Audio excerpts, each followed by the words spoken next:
just got done with Megalopolis, and boy, there's a lot to say about this, but it would be impossible for me to say everything that I would like to say about this. One, because, well, I mean, my initial reaction to a movie like this, I never have any spoilers with, but also, I mean, no one's going to be able to watch this and be like, well, I'm going to break down every single scene and explain what every little thing means. There's just a lot to go through. I would have to see this again and again, and even then, it's kind of hard to say to really break the movie down, because I think a lot of it comes down to personal interpretation. It's fairly straightforward when it comes to the overall story. There's a lot of it'll go from a scene that is just a very straightforward scene to things that are just totally not explained, at least in the moment of seeing it, trying to figure out what certain visuals mean, or the way characters are acting, or things like that. Definitely overall, I really enjoyed it. I will say that.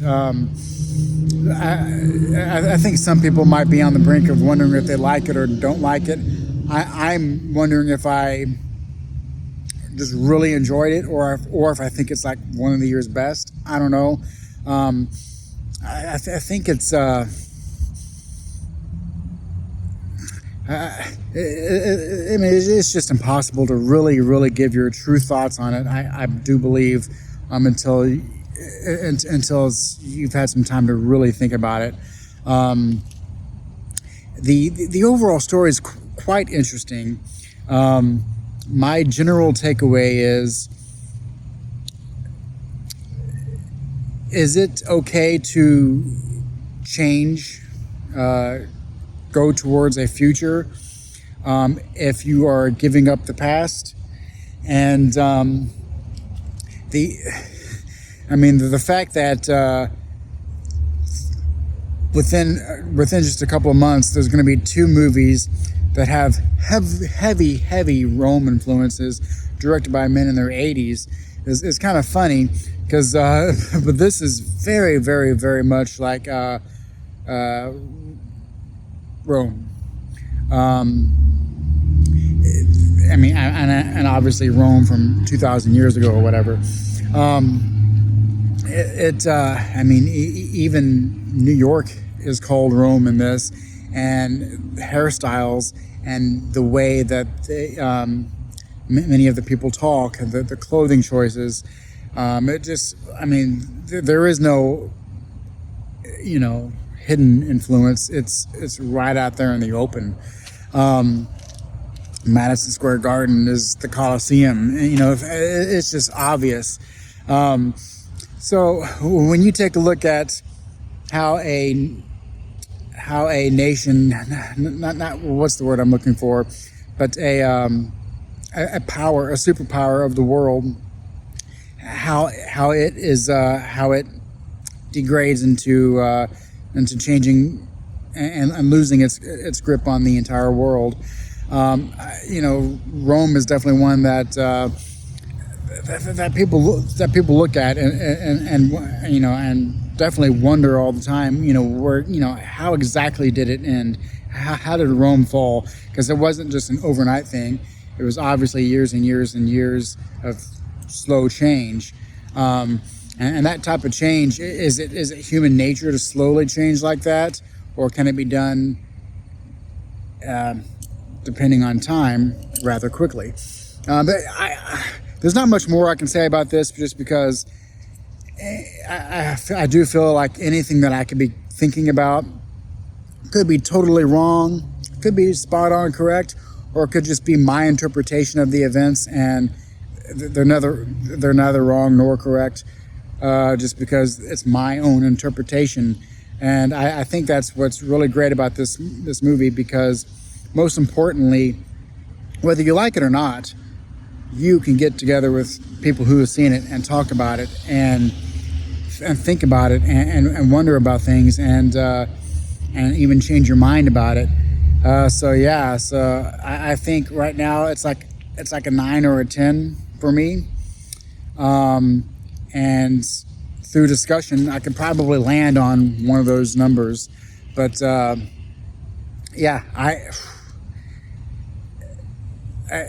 it was definitely interesting, and I cannot wait to see it again. I am deeply looking forward to hearing what others think about it.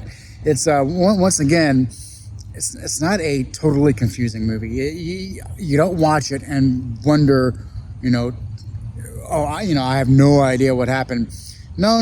It's the base story is fairly straightforward, and everything falls into place. It's not there's not wackiness to where you feel like you're just sitting there watching something as it happens, and you're not really having any clue what's going on.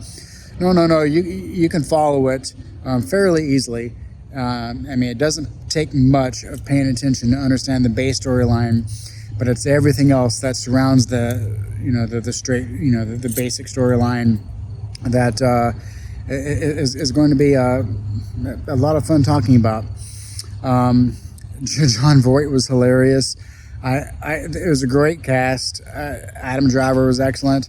Shia LaBeouf was just he popped up, and every time he popped up, it was something great. The way he was doing things, the way he was moving about and acting, and I don't know, but